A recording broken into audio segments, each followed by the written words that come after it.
My daughter's words hung in the air like poison gas, suffocating everything between us. I stood frozen in her driveway, homemade pie still warm in my trembling hands, watching her storm away without a backward glance. My heart felt like it had been ripped from my chest and stomped on the concrete. After 74 years of life, 43 spent working my fingers to the bone, this was what I'd become to my only child. Useless. Before we continue, make sure to subscribe to the channel and tell us in the comments where you're listening from. I wasn't always useless to Melissa. There was a time when she looked at me like I hung the moon and stars. After her mother died, cancer took my Sarah when Melissa was just 12. It was just the two of us against the world. I became both mom and dad overnight while working full-time as an aviation mechanic. Those early years were brutal. I'd come home exhausted, joints aching from crawling around airplane engines all day, but I'd still help with homework, cook dinner, and listen to her teenage dramas. "Daddy, how do you always know exactly what to say?" she used to ask, her eyes full of admiration. I'd just shrug and say, "When you love someone, you pay attention." And I did pay attention. I noticed when she needed new clothes for school, when she was struggling with calculus, when her first boyfriend broke her heart. I sold my prized classic car to help pay for her nursing school tuition. I worked double shifts and weekends so she could have the same opportunities as kids from two-parent homes. "You're my hero, Dad," she told me at her graduation, hugging me tight as I fought back tears of pride. When did that change? When did I transform from hero to burden? The shift happened gradually after she met Brandon. He was her patient at the hospital, a personal trainer with a dislocated shoulder and a dazzling smile. 6 months later, they were engaged. I had my doubts about him from the start, but I kept them to myself. Melissa was happy, or seemed to be, and that's all I'd ever wanted. "He's ambitious, Dad," she'd say, defending his frequent job changes and growing credit card debt. "He's just waiting for the right opportunity." Boom! The right opportunity never seemed to materialize, but their lifestyle kept expanding anyway. Designer clothes, luxury vacations, a condo in the expensive part of town. And guess who helped with the down payment? This useless old man. "It's an investment in our future," Melissa assured me as I signed over my savings. "We'll pay you back when Brandon's fitness app takes off." That was 5 years ago. The app never launched, the money never returned, but the requests kept coming. Each time they got less appreciative and more entitled. "Dad, we need to borrow the car while ours is in the shop." "Dad, can you watch the dog while we're in Cancun?" "Dad, we're a little short on rent this month." I always said yes. How could I not? She was my little girl, my only family. But something was changing in Melissa. She started making jokes at my expense when friends were around, rolling her eyes when I offered advice, leaving me on red for days when I texted to check in. And then came the social media posts. "Dealing with aging parents is so hard," she wrote, with a photo of me struggling to program my new phone. "Constant neediness is exhausting. Boomer problems." Her friends commented with laughing emojis, while my heart silently broke. I didn't say anything. I didn't want to embarrass her by admitting I'd seen it. Instead, I just tried harder, bringing over home-cooked meals, fixing things around her house, taking her dog for walks when she was too busy. My knees weren't what they used to be. Years of kneeling on concrete floors, fixing planes had taken their toll. Some days, the pain was so bad I could barely get out of bed. But I never complained when Melissa called asking for help. I'd pop a couple of pain pills and drive across town, determined not to let her down. That Sunday, the day she called me useless, I'd spent 3 hours making her favorite cherry pie from scratch. My hands were stiff and clumsy, but I wanted to surprise her, to see her smile the way she used to when she was little. I showed up unannounced, which I realized later was my first mistake. She flew out the door as I was walking up the path, phone pressed to her ear, designer purse swinging from her arm. "Dad!" she snapped, covering the phone. "What are you doing here?" "I brought pie," I said, holding it up like an offering. Your favorite. She sighed dramatically. I'm on an important call, and we're heading out to brunch with Brandon's new boss. I won't stay, I promised. Just wanted to drop this off. Dad, seriously, you need to stop coming by without calling. Her voice rose as her patience thinned. You don't understand that you're always interrupting. You're just a useless old man who doesn't get how the real world works anymore. The pie nearly slipped from my hands. Useless. Old. In the way. I'm sorry, I whispered. But she was already walking to her car, back on her call, laughing about something unrelated, as if she hadn't just shattered me into 1,000 pieces. I set the pie on her porch railing and walked back to my 15-year-old sedan with tears blurring my vision. Useless, the word echoed with each painful step. That night, lying awake in my empty house, I made a decision. No more doormat, no more ATM, no more unappreciated sacrifices. It was time Melissa learned about respect and consequences. What she didn't know, what no one knew, was that I'd been fighting a legal battle for years. When the airline I worked for merged with a larger company, they tried to slash our pension benefits. Most of my colleagues gave up, accepted the reduced payments, but I hired a lawyer, one of my old buddies from the hangar who'd gone to law school after an injury. For 3 years, we gathered evidence, filed motions, and refused settlement offers. You're wasting your time, Ed, my former co-workers told me. You can't beat a corporation that size. But I could. And I did. The settlement came through the day before Melissa called me useless. $2.4 million in back payments, interest, and punitive damages. I'd been planning to surprise her with the news, to set up college funds for her future children, maybe help her and Brandon buy a real house instead of that overpriced condo. Now, I had different plans. The next morning, I walked into the most exclusive car dealership in town. The salespeople initially ignored me. An old man in worn jeans and a faded jacket couldn't possibly afford their luxury vehicles. But when I mentioned I was looking to pay cash, attitudes changed quickly. What exactly are you looking for, sir? Asked a young salesman named Tyler. Something comfortable, something safe, something that says I'm not useless. 2 hours later, I drove off the lot in a brand new Mercedes, custom-equipped with features designed for drivers with mobility issues. The leather seats adjusted to ease my back pain. The dashboard was simplified for easy navigation. The steering wheel had special grips for arthritic hands. It cost me $127,000. Worth every penny for what I was about to do. I parked outside Melissa's condo building the following afternoon, timing my arrival for when she usually came home from her shift at the hospital. The sleek, black Mercedes looked deliciously out of place among the ordinary cars in the visitor spots.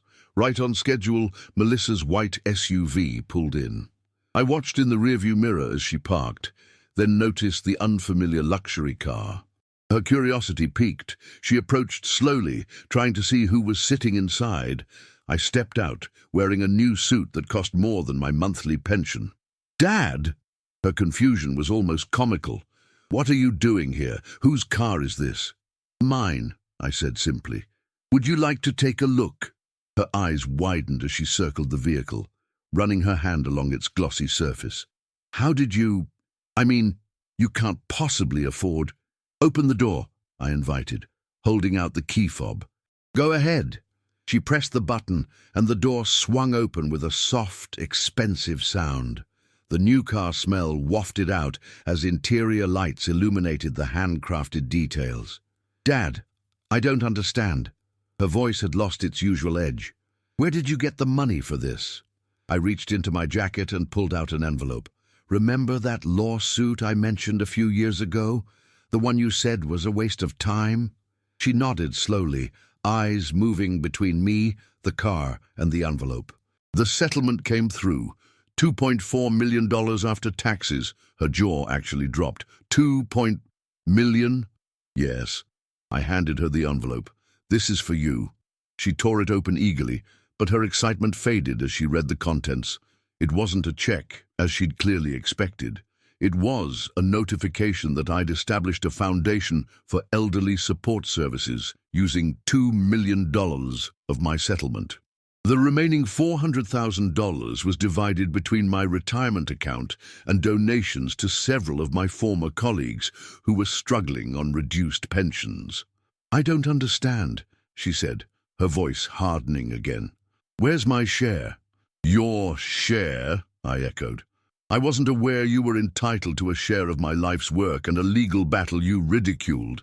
"But I'm your daughter, your only family." "Yes, you are. Which is why I expected respect, not to be called a useless old man who's just in your way." Her face flushed. "Dad, I was just stressed that day. You know I didn't mean it, didn't you?" "Because it wasn't just that day, Melissa. It's been years of increasingly disrespectful behavior, the eye-rolling, the social media posts mocking me, the constant demands with no gratitude. That's not fair. What's not fair is raising a child with everything you have to give, only to be treated like an inconvenience when you're no longer financially useful to her." Tears welled in her eyes. Whether from genuine remorse or frustrated greed, I couldn't tell. "I'm sorry if I hurt you, Dad. I've been under so much pressure with work and Brandon's business struggles." "I understand pressure, Melissa.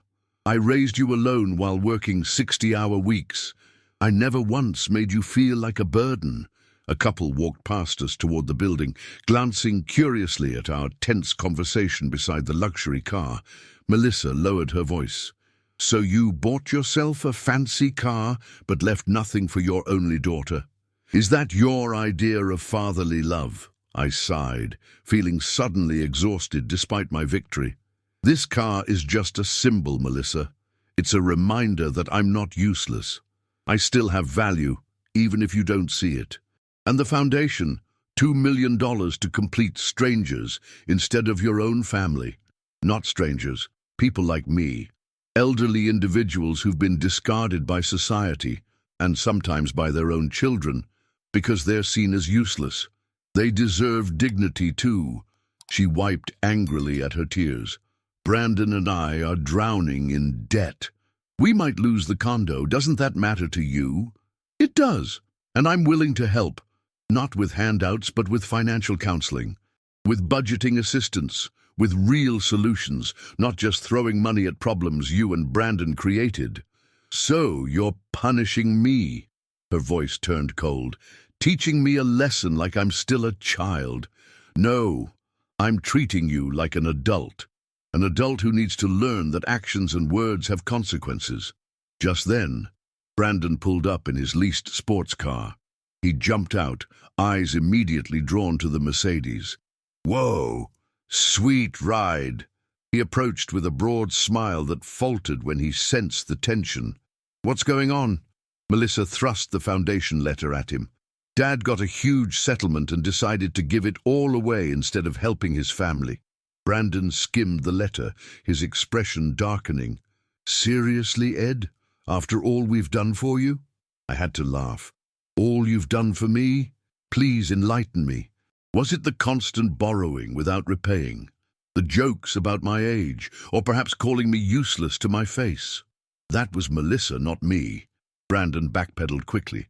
"And you've never referred to me as the old man when you thought I couldn't hear? Never suggested I was becoming senile when I questioned your business ventures?" His silence was answer enough. "I'm not here to argue," I continued. "I just wanted you both to know that I'm not the desperate, needy father you can manipulate anymore. I have resources, I have dignity, and I have boundaries now." "So that's it?" Melissa's voice cracked. "You're choosing revenge over family?"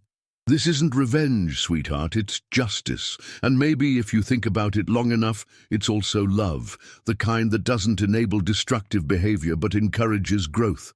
I got back into my new car, feeling the seat adjust perfectly to support my aching back.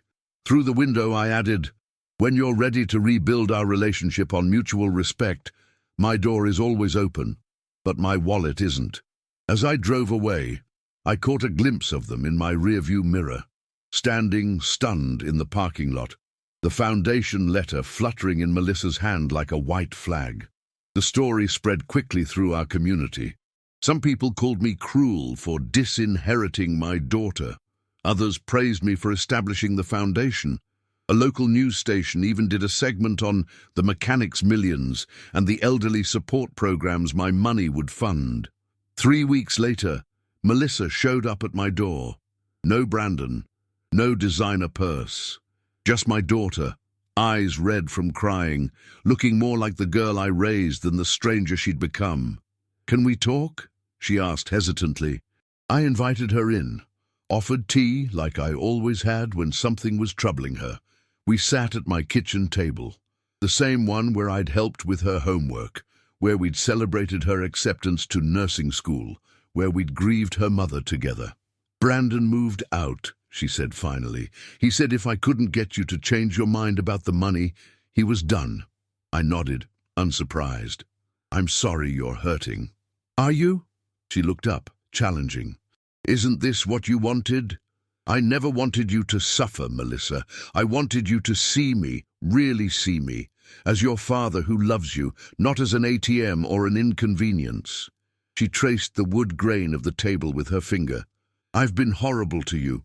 "At times," I agreed, "but you're still my daughter." The things I said, about you being useless. Tears spilled over. "Dad, I don't know who I've become. When did I turn into such a terrible person?" "You're not terrible. You lost your way. We all do sometimes. Can you forgive me?" I reached across the table and took her hand. "I already have. The question is, can you forgive yourself? Can you make different choices moving forward?" She nodded, squeezing my fingers. "I've applied for extra shifts at the hospital. I'm selling the condo, moving somewhere I can actually afford. And I'm seeing a therapist to figure out why I treated the person who loves me most like he didn't matter." A pride swelled in my chest, not for my own actions, but for hers. This was the daughter I'd raised, resilient, capable, honest when confronted with her mistakes. "Would you—" she hesitated. "Would you help me? Not with money, but with advice, like you used to when I was little and everything seemed so overwhelming?" "Always," I promised. "That's what fathers do." We talked for hours that afternoon, really talked, like we hadn't in years. About her marriage, her career frustrations, her spending habits that spiraled out of control. About my loneliness after retirement, my health concerns I'd kept hidden, my fear of becoming truly useless. "What about the Mercedes?" she asked eventually. "It seems so unlike you." I laughed. "It is. I'm actually thinking of selling it and getting something more practical." It served its purpose, which was to remind us both that value isn't measured by usefulness to others. It's intrinsic. We matter simply because we are. 6 months later, things had changed dramatically. Melissa moved into a modest apartment, recommitted to her nursing career, and started joining me for Sunday dinners again. I sold the Mercedes and put the money into my foundation, which was already helping dozens of elderly people in our community maintain their independence and dignity. Most importantly, we rebuilt our relationship, not as ATM and beneficiary, but as father and daughter who genuinely enjoyed each other's company, who respected each other's boundaries, who remembered finally that love isn't proven through financial transactions, but through consistent presence, through listening, through showing up even when it's difficult.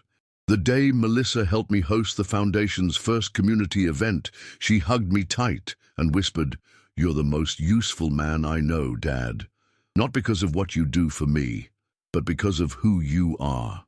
And in that moment, I knew we'd both found our way back to what truly matters.